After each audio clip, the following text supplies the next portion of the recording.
नमस्कार। हम आए हैं बनारस के मोतीकोट गांव में लोकबंधु राजनारायण लॉ कॉलेज में। दोस्तों, ये लॉ कॉलेज एक गांव में बसा हुआ है जो कि बनारस की वादियों से कहीं दूर नहीं है। तो आइए आज हम इसके संस्थापक श्री अभिषेक सिंह से पूछते हैं कि आखिर एक लॉ कॉलेज को गांव तक पहुंचाना इनका उद्देश्य ये क्यों रहा, इसके पीछे की कहानी क्या रही और आखिर ये उद्देश्य हमें ले कहां पे जा रहा है। डॉक्टर अभिषेक सिंह, आपका पहले तो प्राइम टीवी पर बहुत बहुत स्वागत है। नमस्कार। मैं आप लोगों का धन्यवाद देता हूं कि आप लोग हमारे विधि महाविद्यालय के परिसर में आए और यहां पे आके आप लोगों ने इसका अवलोकन किया, और मैं बधाई देता हूं आप लोगों की। कम से कम इस छोटे से ग्रामीण क्षेत्र को आप एक अंतर्राष्ट्रीय पटल पे लेके जाएंगे, इसमें आपका चैनल हमारा सहयोग कर रहा है, इसके लिए पुनः बहुत बहुत धन्यवाद। मैं ये बताना चाहता हूँ कि किसी भी शिक्षण संस्थान का स्थापना का उद्देश्य सिर्फ धनोपार्जन नहीं होता है। हम लोग ये भी कहेंगे कि धनोपार्जन करने का औचित्य अगर कोई रखता है शिक्षण संस्थान तो शायद वो गलत भी होगा। ग्रामीण क्षेत्र में हम लोगों ने महाविद्यालय की स्थापना मात्र सिर्फ इसलिए किया कि हम लोग की ग्रामीण क्षेत्र की जनता, वाराणसी की जनता को थोड़ा सा विधि का ज्ञान मिले, थोड़ा सा विधि की डिग्री का लाभ मिले, यही मेरी उद्देश्य थी।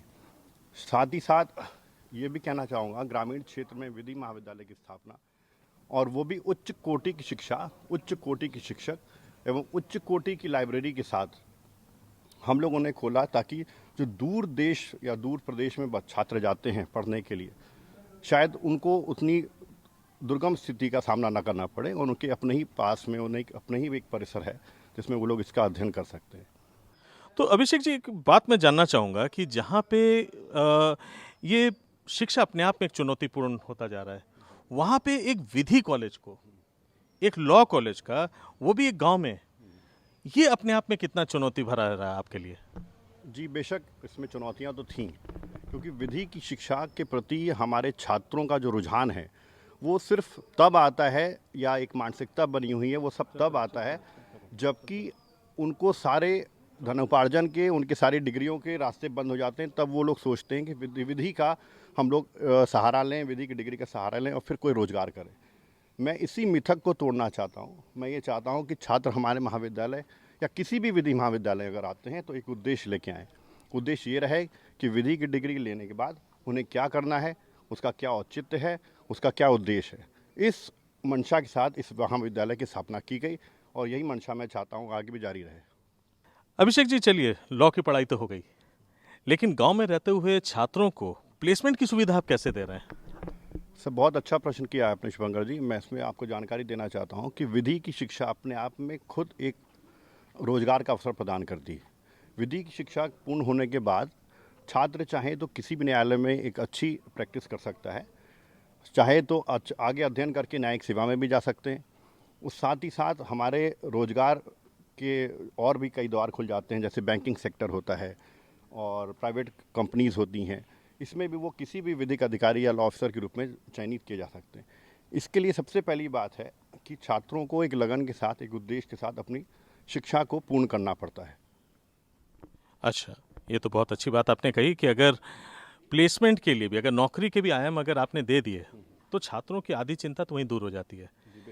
लेकिन एक और बात है कि क्योंकि आपका ये जो विद्यालय है, ये एक गांव में स्थित है, तो नेचुरली यहाँ पे एक फीस सेट करना अपने आप में आपके लिए वो भी बड़ा चुनौतीपूर्ण रहा होगा।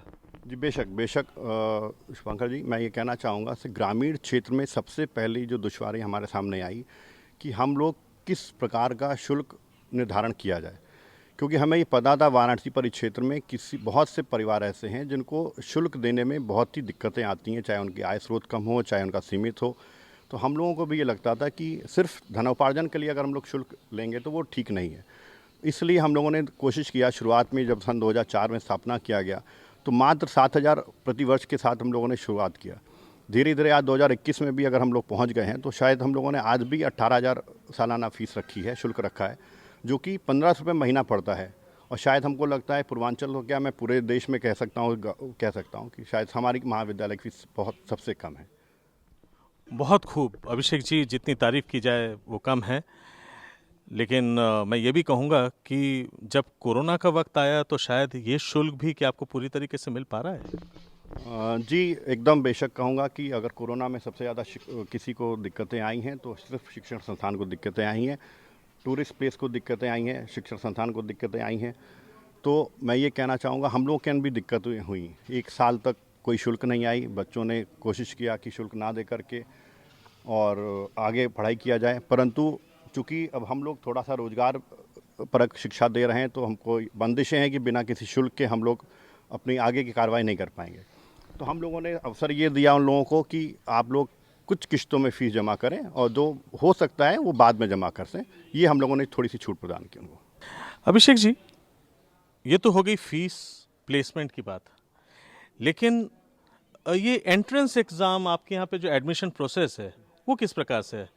क्योंकि शायद क्लैट के अंतर्गत तो आपका ये आता नहीं है, तो आपका क्या किस प्रकार से आपके यहाँ छात्र एडमिशन लेते हैं? बेशक शुभंकर जी, मैं कहना बताना चाहूँगा अपने छात्रों को और उनके जो पाल हैं उनके लिए भी जानकारी देना चाहूँगा कि चूँकि हम लोग एक संबद्ध महाविद्यालय हैं जो महात्मा गांधी काशी विद्यापीठ से संबद्ध है और बार काउंसिल ऑफ इंडिया से अप्रूव्ड संस्थान है। तो अपनी प्रवेश की एक अपनी मानक स्थितियाँ होती हैं, मानक प्रणाली होती है। हम लोग सीधे डायरेक्ट एडमिशन लेते हैं जिसमें कि मिनिमम परसेंटेज देखा जाता है। ग्रेजुएशन में अगर एलएलबी 3 इयर्स कोर्स का एडमिशन ले रहा है तो उसका मिनिमम परसेंटेज 45% होना चाहिए जनरल कैटेगरी के लिए, 42% होना चाहिए ओबीसी के लिए और 40% होना चाहिए एससी एसटी के लिए। अगर ये परसेंटेज वो क्वालिफाई करता है तो उसका सीधे प्रवेश फीस जमा करने के साथ ही हम लोग ले लेते हैं। और बीएलएलबी कोर्स के लिए छोटा सा मानक है, उसमें एज की बाउंडेशन है, बार काउंसिल ऑफ इंडिया द्वारा निर्धारित एज की बाउंडेशन है। 17 वर्ष से 22 वर्ष तक के बच्चे एडमिशन ले पाएंगे। उसकी फ़ीस थोड़ी सी अधिक है, 30,000 पर एनम फीस है। वो भी आप 2 किस्त में जमा कर सकते हैं, 18,000 पहले और फिर रिमेनिंग 12,000 बाद में जमा कर सकते हैं। और क्राइटेरिया ये है कि 12th में कम से कम 45% होना चाहिए उनका। ओके। तो दोस्तों, ये थे डॉक्टर अभिषेक सिंह, जिन्होंने स्थापना की लोकबंधु राजनारायण लॉ कॉलेज की, वो भी बनारस की गलियों से बहुत दूर एक मोतीकोट नाम के गांव में। अगर ये गांव देखें तो बहुत छोटा सा गांव है और यहाँ के जो लोग हैं वो वैसे तो समृद्ध हैं, लेकिन उसके बावजूद गांव की अपनी दिक्कतें होती हैं। दोस्तों, शिक्षा के लिए अगर कोई भी कोशिश, अगर कोई भी प्रयास कहीं से भी होता है तो उसकी प्रशंसा होनी चाहिए। प्राइम टीवी पे हम लोग ये कार्यक्रम जो हम बार बार आपके सामने लाते हैं, हम वाकई चाहते हैं कि ऐसे कई संस्थान और आए ताकि गरीब, स्पेशली वो वर्ग जो कि गांव में है, उनको भी उठने का मौका मिले। तो दोस्तों, देखते रहिएगा प्राइम टीवी पर हमारा ये कार्यक्रम। मैं शुभांकर भट्टाचार्य, मेरे साथ हैं रणधीर यादव कैमरामैन, और हम लोग हैं वाराणसी की वादियों में।